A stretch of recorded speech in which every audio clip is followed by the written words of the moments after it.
सरकार और किसान के बीच चंडीगढ़ में तीसरे राउंड की बातचीत हुई। थर्ड राउंड की जो वार्ता है वो भी बेनतीजा रही। सरकार एमएसपी पर गारंटी को लेकर के अभी भी पसोपेश में है। सरकार का ये कहना है कि भाई 11 लाख करोड़ का जो बोझ है वो सरकारी खजाने पर हम आने नहीं देंगे। अब किसान अलग अलग बॉर्डर पर हैं। रविवार तक के लिए हालांकि ये किसानों की तरफ से कहा गया आगे नहीं बढ़ेंगे, लेकिन भारत बंद किया।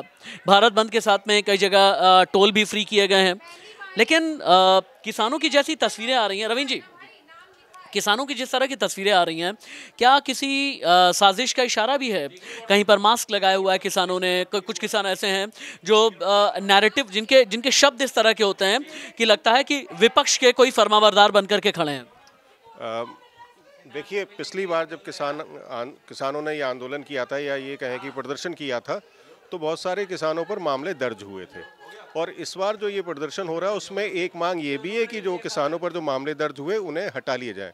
तो हो सकता है कि कुछ लोगों ने वो मास्क लगाए हों, लेकिन खबर ये भी आ रही है कि बहुत सारे जो असामाजिक तत्व हैं उस आंदोलन में शामिल हैं और दंगा फसाद होने की संभावनाएं भी लगातार जताई जाती रही हैं। 6 महीने का आप इंतजाम करके आएँ और इधर चल सकते हैं हम लोग। 6 महीने का इंतजाम करके आप आएँ, ट्रैक्टर को मॉडिफाई करके इस तरह का वाहन बना लें, ऐसा लगे कि वो कोई टैंक है, ऐसा लगे कि कहीं बंकर में आप रह रहे हो।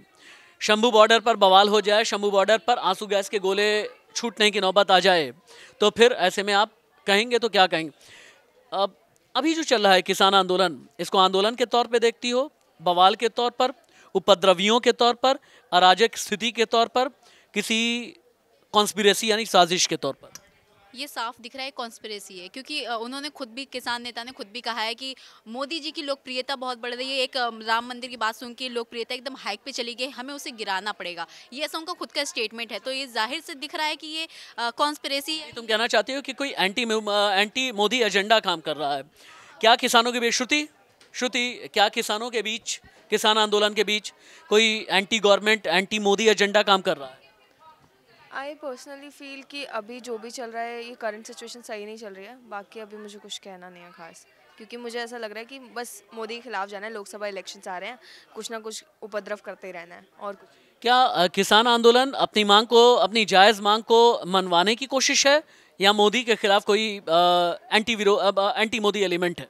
देखिए, इस वक्त हालातों को देखकर तो यही लगता है कि किसान आंदोलन जो है अपनी मांगों को मनाने के लिए वो जो किसान सारे हैं सड़क पर उतरे हैं। जिस तरीके से देखा गया है कि पिछले टाइम पे भी एक आंदोलन किया गया था, इसमें अपनी कुछ मांगे रखी गई थी जिस पर सरकार ने स्टे लगा दिया था, लेकिन कोई रिटर्न में नहीं दिया था कि किस तरीके से एमएसपी की उनको दी जाएगी या कुछ भी ऐसा होगा। तो इसलिए किसान एक बार फिर से काफ़ी लंबे समय के इंतजार के बाद फिर से दोबारा सड़कों पर उतरे हैं अपनी बातों को मनवाने के लिए। ठीक है, थैंक यू सो मच। ये किसान आंदोलनकारी हैं, उपद्रवी हैं, बवाली हैं, ये तो एक आने वाला वक्त तय करेगा और ये जांच का विषय है। किसानों के बीच जिस तरह के बयान आ रहे हैं वो भी जांच का विषय है। किसान अन्नदाता जो होता है ना, बड़ा मासूम होता है। किसान के लिए अल्लामा इकबाल ने कहा है कि जिस खेत से दहका का मतलब किसान होता है, जिस खेत से दहका को मयस्सर न हो रोटी, उस खेत के खोशाए गंदुम यानी गेहूं की बाली को जला करके राख कर दो। बहुत सी बातें अन्नदाताओं को लेकर के कही गई हैं। हालांकि किसानों का ये भी कहना है कि मौजूदा सरकार ने ये वादा किया था कि भाई किसान की आय दोगुनी कर देंगे, वो नहीं हुआ। एमएसपी पर गारंटी का आश्वासन 2 साल पहले दिया गया था, नहीं हुआ।